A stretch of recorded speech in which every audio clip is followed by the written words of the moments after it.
Hello बच्चों, मैं अरुण शर्मा आज आपके लिए लेकर आया हूँ बाल महाभारत का पहला पाठ देवव्रत।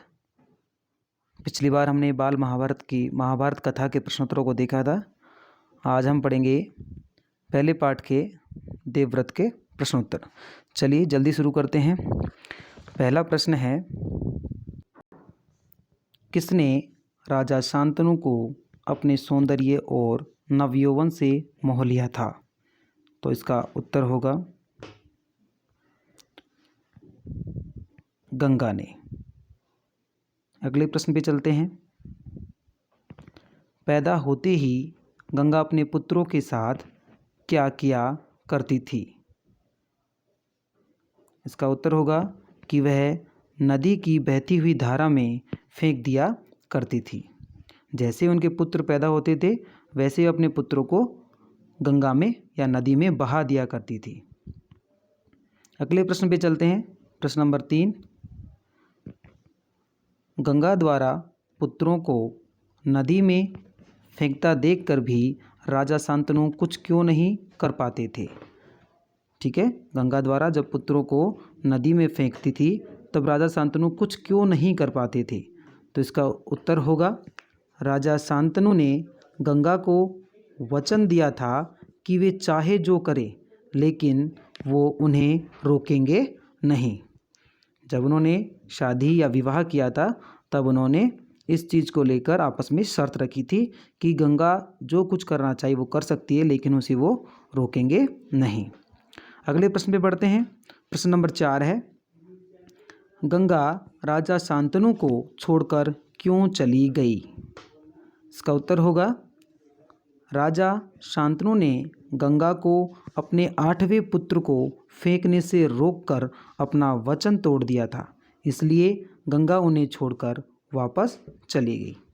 ठीक है, आसानी से समझ सकते हैं कि राजा शांतनु ने गंगा को अपने 8वें पुत्र को फेंकने से रोक दिया था, तो जब उन्होंने रोका तो उनका ये वचन टूट गया था, इसलिए गंगा उन्हें छोड़कर वापस चली गई थी। अगले प्रश्न पे पढ़ते हैं। प्रश्न नंबर 4 हो गया है। 5वें पे चलते हैं। भीष्म पितामह कौन थे? तो इसका उत्तर होगा, गंगा और राजा शांतनु के 8वें पुत्र, जिसको गंगा नदी में बहाने जा रही थी तब शांतनु ने उनको रोक दिया था। उनके 8वें पुत्र जिनके बचपन का नाम देवव्रत था, ये ही आगे चलकर भीष्म पितामह के नाम से विख्यात हुए। ठीक है, क्योंकि इनके बचपन का नाम देवव्रत था और बाद में ये भीष्म पितामह के नाम से विख्यात हुए। वो क्यों हुए हम आगे जो चैप्टर आएगा उसमें हम पढ़ेंगे। अगले प्रश्न पे चलते हैं। प्रश्न नंबर 6 पे, देवव्रत के गुणों का उल्लेख कीजिए। अब देवव्रत कौन है यहाँ पे? भीष्म पितामह। तो उनके गुणों का उल्लेख करना है कि उनमें क्या क्या क्वालिटीज़ थी। तो उत्तर पे चलते हैं। देवव्रत ने शिक्षा महर्षि वशिष्ठ से ली थी और शास्त्र ज्ञान में शुक्राचार्य और रण कौशल में परशुराम ही उनका मुकाबला कर सकते थे। यह जितने कुशल योद्धा थे उतने ही चतुर राजनीतिज्ञ भी थे। अब उनके यहाँ पर गुणों का उल्लेख किया गया है कि इन्होंने शिक्षा तो महर्षि वशिष्ठ जी से ली थी और शास्त्र ज्ञान शुक्राचार्य जी से लिया था।